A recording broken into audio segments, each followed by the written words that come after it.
बरसात की तूफानी रात थी। पूरी रात बादल ऐसे गरजे थे कि लगता था जैसे आज नदी पूरे गांव को ले लेगी। उसी बारिश के और तूफान के बीच अचानक भुवन के दरवाजे पर कोई गाड़ी रुकी और फिर दरवाजे पर जोरदार दस्तक होने लगती है। भुवन सकपकाकर दरवाजा खोलता है तो सामने एक शहरी बाबू को खड़े पाता है। भुवन आप ही हैं? हम कोलकाता से आए हैं, एसडीएम हैं, आज ही तबादला हुआ है। सामने खड़े अफसर को देख तकरीबन 57-58 की उम्र के झुर्रीदार चेहरे वाले भुवन बाबू ने हाँ में गर्दन हिलाई और हाथ जोड़कर उन्हें नमस्कार किया। साहब, सरकारी चिट्ठी मिली थी, लेकिन अभी तो बहुत रात हो गई है। बारिश का मौसम है, इस समय जाना शायद सही नहीं होगा। अब मैं अगर सवेरे चलूं तो? बाहर गाड़ी में परिवार साथ है, अभी इतनी रात में कहाँ जाएंगे हम लोग? आपके लिए सरकारी बंगला तैयार करा दिया है साहब। आज ठीक समझे तो रात यहीं पे बिताए, नहीं तो जैसा आप कहें। भुवन की बात सुनकर सामने खड़े अफसर के चेहरे पर असहमति के भाव दिखाई देने लगे। ठीक है, मैं आपको बंगला दिखा देता हूँ। इतना कहकर भुवन ने अपना पुराना ऐनक आंखों पर चढ़ाया और छाता लेकर घर से बाहर निकल आए। गाड़ी में बैठो, बाहर बहुत तेज बरसात है। साहब, नदी के रास्ते से जाना होगा। आप ड्राइवर से कहें कि नदी के सहारे आगे बढ़े, दाएं हाथ पर ही बंगला है। मैं गांव के कच्चे रास्ते से आता हूँ, इधर से गाड़ी नहीं पहुँच पाएगी। भुवन की बात सुनकर अफसर ने हैरानी भरी नजरों से उसे देखा और ड्राइवर को गाड़ी आगे बढ़ाने के लिए कह दिया। अजीब आदमी है, इतनी बारिश में पैदल जाने को तैयार है लेकिन गाड़ी में नहीं बैठा। वो बात नहीं है साहब, आप समझते नहीं है। गांव के लोग दिन ढले नदी पोखर नहीं टापते हैं, इसलिए वो रात में आने को मना कर रहे थे। गांव की कहानियां तो जानते होंगे ना आप। खैर छोड़ो, तुम जल्दी गाड़ी चलाओ, थकान से मेरी हालत खराब है। वो देखो भुवन काका। सुगंधा की बात सुनकर सभी चौंक कर नदी के किनारे देखने लगते हैं। सचमुच ऐसा लगता था कि भुवन नदी के किनारे किनारे चल रहा। ये लो, भुवन तो इधर से ही आ रहा है और तुम बोला कि ये लोग नदी पार नहीं करता। अगर इसी रास्ते से आना था तो हमारे साथ क्यों नहीं आया? लेकिन ये पैदल इतना जल्दी इधर कैसे आए? तपन ने फिर से गाड़ी से बाहर की ओर झांका, लेकिन इस बार बारिश की तेज रफ्तार और गाड़ी की स्पीड के कारण उसे स्पष्ट कुछ नजर नहीं आया। कुछ ही देर में वो लोग एक सरकारी बंगले के सामने खड़े हुए थे। तभी पीछे के रास्ते से छाता लिए भुवन भी वहां आ जाता है। भुवन ने बंगले का ताला खोला और तपन बाबू उनकी पत्नी और बेटी को बंगला दिखाकर खुद रसोई की ओर आगे बढ़ गए। काका, आप इतनी जल्दी यहाँ कैसे पहुँच गए? हमने आपको नदी के पास देखा था। क्या? मुझे? नहीं, मैं तो उधर गया ही नहीं। मैं तो पीछे के रास्ते से आया हूँ। हो सकता है हमने किसी और को देख लिया हो, अंधेरे में गलतफहमी हुई होगी। बंगला बहुत अच्छा है, कभी ऐसी जगह रहने को मिलेगा सोचा नहीं था। गांव से दूर एकांत में नदी के किनारे ऐसा लगता है किसी और ही दुनिया में आ गए। मंदाकिनी, सुगंधा, इंद्राणी और तपन को बंगला काफी अच्छा लगा था, लेकिन भुवन किसी और ही सोच में गुम था। उसे समझ नहीं आ रहा था कि आखिर इतनी रात को खराब मौसम में इन लोगों ने किसे नदी किनारे देखा होगा। अब मैंने चाय बना दी है, आप लोग पी लीजिए। मैं बाहर सर्वेंट क्वार्टर में हूँ, कुछ परेशानी होगा तो बुला लीजिएगा। और हाँ, एक बात और, बंगले से नदी का किनारा सुंदर जरूर दिखता है, लेकिन आप उधर ना देखे तो बेहतर होगा। मतलब इतनी सुबह नजारा कोई क्यों नहीं देखना चाहेगा? कहने का मतलब है कि बारिश का मौसम है, गीली मिट्टी फिसलन के अलावा पानी भी बहुत है, तो आप उससे दूर रहे तो बेहतर होगा। भुवन अपने कमरे में आकर लेट गया था और लंबे सफर से थक कर आया तपन का परिवार अपने अपने कमरे में जाकर आराम करने लगा था। सुगंधा के कमरे की खिड़की से नदी का किनारा साफ दिखाई देता था। अपने कमरे में आकर वो नदी की ओर देखने लगती है। कितना सुंदर शांत नदी का किनारा है। इंद्राणी, इधर तो कितना मच्छी होगा ना। मैं कल जाकर मच्छी पकड़ कर लाऊंगी और ताजा ताजा मच्छी भात बनवा कर खाऊंगी माँ से। लेकिन वो काका बोले थे नदी किनारे जाना सही नहीं है।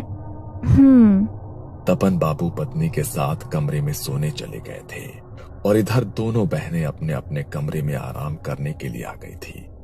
छोटी इंद्राणी तो बिस्तर पर लेटते ही सो गई थी, लेकिन सुगंधा न जाने क्यों देर रात तक अपने कमरे की खिड़की से बाहर नदी के पानी में गिर रही रिमझिम बूंदों को देखती रही। अगली सुबह सुबह नदी की तरफ कोई गया था क्या? हमारी हवेली के दरवाजे से नदी की तरफ मिट्टी पर पैरों के निशान बने हैं। सुगंधा, इंद्राणी, तुम लोग रात में उधर गई थी क्या? अब परिवार के सभी लोग तो घर में ही हैं। अब फिर इतनी सवेरे नदी पर कौन जाएगा? बच्चे तो अभी सोकर ही उठे हैं। अब कैसी बात करती हो? भुवन बाहर जाकर उन कदमों के निशानों को देखता है जो वाकई नदी के किनारे से हवेली के दरवाजे तक दिखाई दे रहे थे।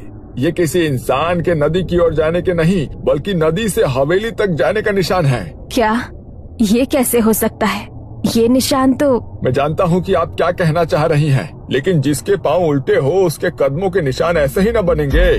भुवन के शब्द सुनने के बाद घर में सन्नाटा पसर गया था। सुगंधा और इंद्राणी काका की बात सुनकर घबरा गई थी। ये किस तरह की बात कर रहे हैं आप? अरे बच्चियां हैं, घबरा जाएंगे ना।